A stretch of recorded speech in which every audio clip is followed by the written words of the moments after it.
3000 carpet area 4 BHK plus એક lifestyle room બંગલા જેવી લેવિશ બંગલા જેવી ફિલિંગ આવશે આ ફ્લેટમાં નિયર કોસ્મોપ્લેક્સ સિનેમા. તો વેલકમ ટુ ઘરોંદા ગેલેરીઝ. ઘર સે પહેલે Gharonda. This is the living area. Living અને ડાઇનિંગ ની સાઇઝ છે 20x39 ની કાફી લેવિશ અને સ્પેશિયસ સાઇઝ આપેલી છે.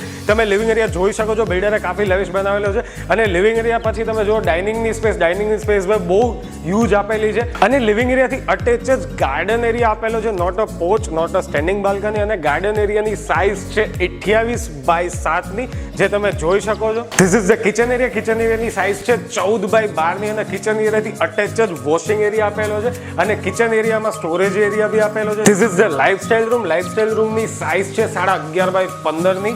તમે આને મલ્ટીપર્પઝ તરીકે પણ યુઝ કરી શકો છો. તમે તમારું થિયેટર બનાવી શકો છો, મંદિર બનાવી શકો છો, એક્સેટ્રા એક્સેટ્રા. તમે તમારા પ્લાન મુજબ કંઈ બી કરી શકો છો. લાઇફસ્ટાઇલ રૂમ પછી આવે છે ફર્સ્ટ, સેકન્ડ અને થર્ડ બેડરૂમ. હું તમને એ જણાવી દઉં કે ફર્સ્ટ, સેકન્ડ અને થર્ડ બેડરૂમ છે માસ્ટર બેડરૂમ. હા, આ ફ્લેટમાં 3 માસ્ટર બેડરૂમ છે જેની સાઇઝ છે 17x13 ની. તમે જોઈ શકો છો. This is the first bedroom. અને હવે આના પછી આવે છે સેકન્ડ બેડરૂમ, જેની પણ સાઇઝ છે 17x13 ની. મેં તમને જણાવ્યા મુજબ કે 3 માસ્ટર બેડરૂમ આપેલા છે. This is the second bedroom.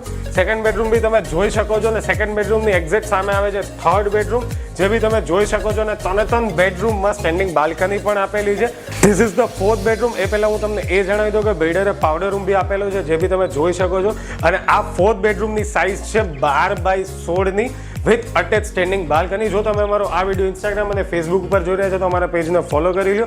YouTube ઉપર જોઈ રહ્યા છો તો લાઇક અને સબસ્ક્રાઇબ કરી લો, જેથી રાજકોટના અવનવા પ્રોપર્ટીના વિડીયો ઇઝીલી તમારા સુધી પહોંચી રહે. તમે ઘરોંદા ગેલેરીની પણ મુલાકાત લઈ શકો છો, જ્યાં રાજકોટમાં 300+ નવા પ્રોજેક્ટ ચાલતા એવા ઘરોંદા ગેલેરીમાં અવેલેબલ છે. અને ઘરોંદા ગેલેરી તમને ફ્રી સાઇટ વિઝિટ એમની જ કારમાં કરાવે છે. તો આપણે મળીશું નેક્સ્ટ વિડીયોમાં.